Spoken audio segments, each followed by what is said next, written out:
Friends, मैं जमाल और हम लैरावेल सीरीज़ में HTML ट्यूटोरियल्स को देख रहे थे। कुछ HTML वीडियोस का हमने अभी तक इम्प्लीमेंटेशन किया, कुछ HTML टैग्स का हमने इम्प्लीमेंटेशन किया लास्ट कुछ वीडियोस में, जहाँ पे हमने एंकर टैग भी देख लिया। इस वीडियो में हम बेसिकली कवर करेंगे image tag, marquee tag and audio tag.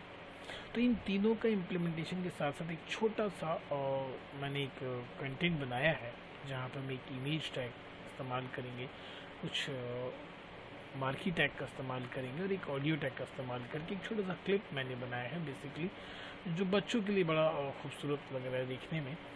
तो चलिए इसको कैसे इम्प्लीमेंट किया हम वो देखेंगे, और इस एंटायर कंटेंट के इम्प्लीमेंटेशन के समय देखते हुए हम ये सारी कंटेंट्स भी पढ़ लेंगे, इमेज टैग्स पढ़ लेंगे, मार्की टैग पढ़ लेंगे और ऑडियो टैग पढ़ लेंगे, और इन तीनों का इस्तेमाल करके एक छोटा सा क्लिप कैसे बनाया गया है वो सारा हम समझेंगे। तो जो कुछ भी यहाँ पे है उसे मैं पहले डिलीट कर देता हूँ, ठीक है। और इस पूरे को मैं खाली कर देता हूँ, ठीक है। खाली करने के बाद सेव कर लेते हैं, और आपको कुछ इमेजेस और लगेंगे। और देखिए यहाँ पे मैंने कुछ इमेजेस डाउनलोड कर रखे हैं, ठीक है, जहाँ पे जैसे कि बेसिकली ये मेरा एक म्यूज़िक है और जो मैंने गूगल म्यूज़िक से वहाँ से डाउनलोड किया, दैट शुड बी फ्री, ये फ्री होना चाहिए। और एक हमारे पास एक GIF इमेज है, और ये दो जो है हमारे रिसोर्सेज हैं जिसका इस्तेमाल हमने अभी किया था। तो इसे कैसे इस्तेमाल करके हम एक छोटा सा क्लिप बनाएंगे, और वो हम देखेंगे कि कैसे एक छोटा सा राइम क्लिप हम बना सकते हैं बच्चों के लिए with the help of HTML, ठीक है। तो उसे स्टार्ट करने से पहले हमें ज़रा सा एक चीज़ समझना होगा। टेबल का मैं देखिए डिटेल में बिल्कुल टेबल टैग का डिस्कशन करूँगा, क्योंकि टेबल टैग अपने आप पे बहुत इंपॉर्टेंट है। इसके अंदर बहुत सारी चीज़ें हैं, row span, col span, cell sliding, cell spacing. But for the time being इस वीडियो के लिए मैं थोड़ी सी चीज़ मैं बताता हूँ। देखिए टेबल बेसिकली क्या होता है, टेबल बेसिकली होता है एक रो और कॉलम का कलेक्शन, ठीक है। इसे हम कॉलम बोलते हैं, और एक कॉलम में पर्टिकुलर रो होता है। ये देखिए यहाँ पे 3 रो बन गए, है ना। यहाँ पे अगर हम बात करें तो 1 रो, 2 रो, 3 रो। हर एक रो के अंदर पहला TD, दूसरा TD, तीसरा और चौथा TD, मतलब कॉलम। तो इस पूरे को कैसे रिप्रेजेंट करते हैं HTML में अगर हम बात करें तो देखिए ये एंटायर पूरे ऑब्जेक्ट की अगर हम बात करें तो इसे टेबल टैग से रिप्रेजेंट किया जाता है। तो ऑब्वियसली टेबल टैग अगर ओपन होगा तो टेबल टैग क्लोज भी होगा। इस पर्टिकुलर सेक्शन को, इस वाले सेक्शन को हम रो से रिप्रेजेंट करते हैं। तो यहाँ पे देखिए TR अगर आपका ओपन है तो हमारा TR यहाँ पे क्लोज होगा, मतलब एक TR जो है हमारा क्लोज हो गया, टेबल रो। अब यहाँ पे एक रो के अंदर अगर आप देखेंगे, एक रो के अंदर तो ये हमारा पहला सेल है, फिर दूसरा सेल है, फिर तीसरा सेल है और चौथा सेल है। तो हर एक सेल को एक TD रिप्रेजेंट कर रहा होता है। तो यहाँ पे एक TD को एक सेल को रिप्रेजेंट करने के लिए TD स्टार्ट हुआ और TD क्लोज हो गया, मतलब एक सेल का रिप्रेजेंटेशन हो गया। उसी तरीके से फिर इस सेल के लिए, जैसे इस सेल में हमने दिया, फिर इस एक और सेल अगर बनाना है then again TD start, TD close, एक और सेल बनाना है TD स्टार्ट, TD क्लोज, एक और सेल बनाना है TD स्टार्ट, TD क्लोज। तो इस तरह से हम क्या देख रहे हैं कि हमारा एक रो जो है वो पूरा कंप्लीट हो गया। एक और रो चाहिए then repeat the entire stuff again, एक और रो चाहिए then repeat the entire stuff again. So this is how we will create a table of 3 rows and 4 TDs। तो जितने हमारे ये सेल होंगे एक रो के अंदर, उतना हमारा TD बनेगा। और ये टोटल नंबर ऑफ, देखिए ये एक रो हो गया, और अगर मैं इसको पूरे के पूरे कॉपी कर दूं, एक और चाहिए तो ये एक और रो हो गया। तो टोटल 2 रो, और हर एक रो के अंदर 2-2 TD। इसका कॉन्सेप्ट है टेबल का। टेबल एक बार स्टार्ट होगा और टेबल एक बार क्लोज हो जाएगी अगर आपको एक ही टेबल चाहिए, ठीक है। तो कुछ चीज़ों का इस्तेमाल हम यहाँ पे करेंगे। तो देखिए सबसे पहले हम यहाँ पे टेबल टैग का ही इस्तेमाल करेंगे। क्यों, इंडेक्स पेज के टाइटल को मैं थोड़ा सा टैग चेंज करता हूँ, HTML एनिमेशन,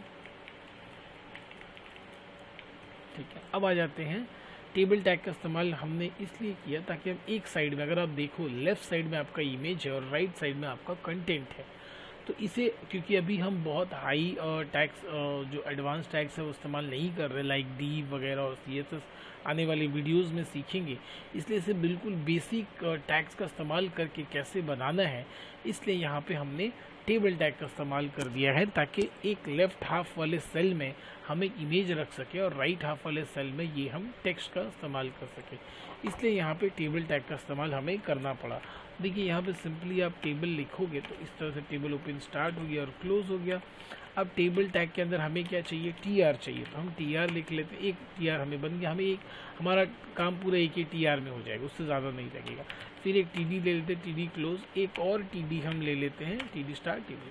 तो पहले वाली टीडी में हम क्या इस्तेमाल करेंगे, इमेजेस। तो ये देखिए ये जो इमेज आप देख पा रहे हैं, इमेज दो तरीके के होते हैं, एक स्टिल इमेजेस जो जिनका एक्सटेंशन जो बेसिकली जेपीजी होता है या पीएनजी होता है, और एक होते हैं एनिमेटेड इमेज जिससे आप जीआईएफ इमेजेस भी बोल सकते हैं, जिसका फुल फॉर्म होता है ग्राफिकल इंटरचेंज फॉर्मेट।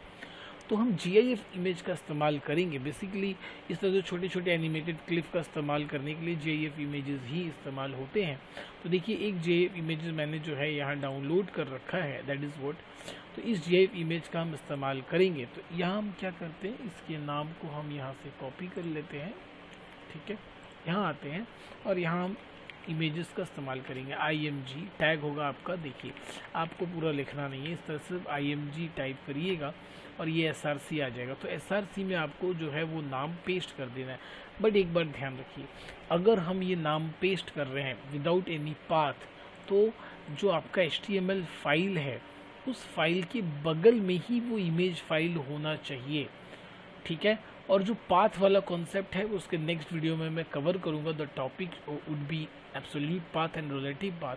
वो बहुत इंपॉर्टेंट कॉन्सेप्ट होगा HTML का, क्योंकि ये बहुत जो स्टूडेंट्स हैं डेवलपर इसमें कंफ्यूज होते हैं एब्सोल्यूट पाथ में, रिलेटिव पाथ में, खासकर रिलेटिव पाथ में जाके, क्योंकि वहाँ पे एक डॉट का इस्तेमाल होता है, फिर स्लैश का इस्तेमाल होता है, फिर बहुत जगह मल्टी डॉट्स का इस्तेमाल होता है। तो उस चीज़ को बहुत एडवांस में और डिटेल में मैं नेक्स्ट वीडियो में कवर करूँगा।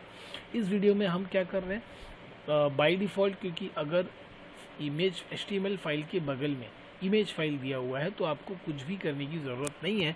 सिंपली आप कोड में जाइएगा, आपका टैग होगा इमेज और उसमें दो बातें होंगी, SRC और ऑल्ट। ऑल्ट वो चीज़ें हैं जहाँ पे अगर ये आपका इमेज नहीं मिलता है तो यहाँ पे मैं लिख देता हूँ डांसिंग इमेज, डांसिंग इमेज। तो ऑल्ट वो चीज़ है, अगर आपका ये इमेज बाय डिफ़ॉल्ट सपोज भूल से पाथ इसको नहीं मिल रहा है तो ऑल्ट जो है वहाँ पे दिखेगा। चलिए यहाँ पे मैं नाम चेंज कर देता हूँ और रिफ़्रेश करके देखता हूँ। अभी तो ये सारी चीज़ें चली जाएंगी रिफ्रेश, क्योंकि यहाँ पे डांसिंग इमेज दिख रहा है। और अगर ये नाम ओके रहेगा और मैं सेव करता हूँ तो देखिए यहाँ पे आपका इमेज जो है वो चला आया, ठीक है ना। तो ये आपको समझ में आया ऑल्ट का क्या इस्तेमाल है, बहुत इंपॉर्टेंट है, चीज़ें समझने वाली बात है। और ठीक इसके नीचे मैं ये जो हमारा फ्री ऑडियो जो मैंने डाउनलोड कर रखा है, ये मैंने गूगल लाइब्रेरी से डाउनलोड किया, म्यूजिक MP3, इसे मैं चाहूँगा कि ये मैं इसका इस्तेमाल करूँ और ये ऑटो प्ले में चली जाए। तो सिंपली यहाँ पे फिर मैं ऑडियो टैग का इस्तेमाल करूँगा। देखिए ऑडियो और SRC, ठीक है। तो SRC में मेरा देखिए ये इसमें भी आपको पाथ देने की ज़रूरत नहीं है, बिल्कुल बगल में ही इसको मैं सेल्फ टैग बनाना चाहूँगा तो ऐसे कर देता हूँ। और इसमें दो एट्रीब्यूट हमें ऐड कर देना है, कंट्रोल, ताकि वो जो पॉज करने का जो ऑप्शन है वो आपको मिल सके, और दूसरा है ऑटो प्ले। तो जैसे ये दो एट्रीब्यूट हम ऐड कर देंगे तो क्या होगा, वो जो आपको एक कंट्रोल का बटन दिख रहा है जहाँ पे आप प्ले और पॉज कर सकते हैं वो आ जाएगा, और ऑटो प्ले स्टार्ट हो जाएगा। बट ऑटो प्ले में हमें ध्यान रखना है कि आपका ब्राउज़र ऑटो प्ले को सपोर्ट कर रहा हो, ठीक है। अदरवाइज अगर आपका ब्राउज़र जो ऑटो प्ले को पॉज कर देगा तो ये एट्रीब्यूट होने के बावजूद भी जब आप अपने इस कंटेंट को HTML के थ्रू रन करेंगे तो वो स्टार्ट नहीं होगा वो चीज़ें, ठीक है। तो देखिए सेव करते हैं और हम रिफ़्रेश करते हैं तो एक देखिए ये जो है बिल्कुल आ गया। बट हम देख रहे हैं कि ये जो इमेज है वो इस तरफ है और हमारा जो टैग है ये वाला जो टैग है ये बीच में, ये कंट्रोल के चलते आ रहा है और ये बीच में चला जा रहा है। तो इसे हम क्या करते हैं, TD में चलते हैं और अलाइन जो है, देखिए ये जो अलाइन है इसे हम कर देते हैं लेफ़्ट। तो क्या होगा, ये सारा का सारा बिल्कुल प्रॉपर तरीके से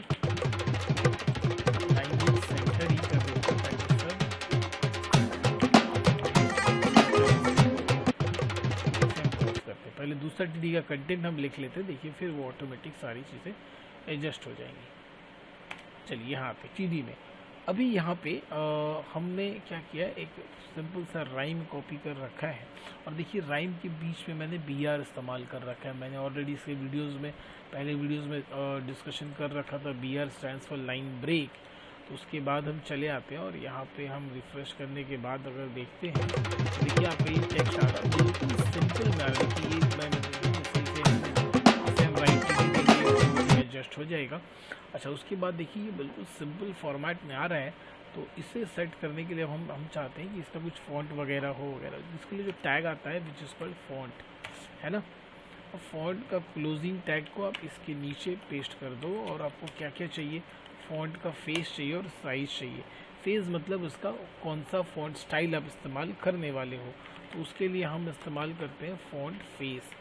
यहाँ पे हम कौन सा फेस इस्तेमाल करेंगे, तो हमें इस्तेमाल करना है कॉमिक सन्स जो वाला है, जो थोड़ा सा किड्जी कार्टून टाइप के जो बच्चों के लिए इस्तेमाल होते हैं, उनका इस्तेमाल हम इसका इस्तेमाल करेंगे।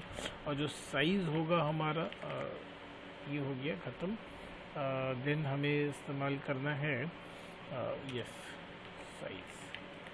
साइज़ हम ले लेते हैं 30 पिक्सेल्स। अब एक बार हम चेक करते हैं कि क्या दिख रहा है। बट हम चाहते हैं कि मूविंग नहीं रहे, है ना, यहाँ से नीचे की तरफ मूव होता है।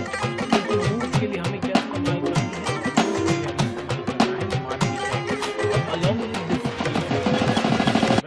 अब ये जो along with this font style में से मुझे मूव करना है, तो मैं क्या करूँगा, मार्की टैग का इस्तेमाल करूँगा और फॉन्ट टैग के बाहर इस्तेमाल करेंगे। तो यहाँ पे आते हैं मार्की टैग, इस तरह से हम ये कर देते हैं और ये जो है इससे हम यहाँ पे फॉन्ट के बाद क्लोज करते हैं ताकि अलोंग विथ मार्की फॉन्ट वो उससे चेंज करे। अभी ये जो डायरेक्शन है ये हमें अप कर देना है। बिहेवियर की अभी हमें यहाँ पे फ़िलहाल कोई ज़रूरत नहीं है, इसके बाद में डिस्कशन करेंगे। बिहेवियर मतलब क्या, वो स्क्रॉल होता रहेगा या अप डाउन स्क्रॉल होगा, उससे तय होता है। और डायरेक्शन अप, और यहाँ पे हमें स्क्रॉल का जो स्पीड है वो डिसाइड करना है। तो उसके लिए हम इस्तेमाल करते हैं स्क्रॉल अमाउंट,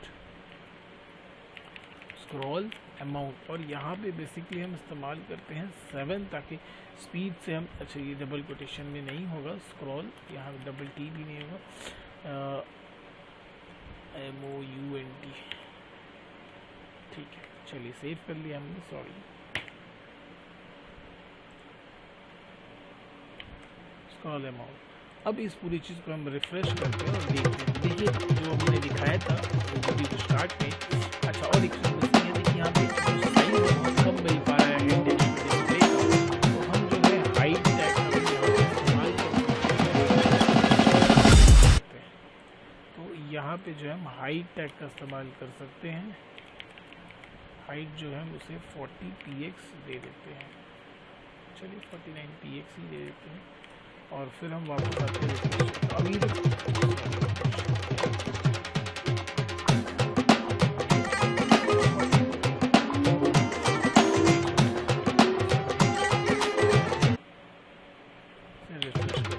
अब देखिए, अब ये जो टेक्स्ट मूविंग का जो जगह है वो काफ़ी बड़ा हो गया, आराम से जो है वो देख पा रहे हैं।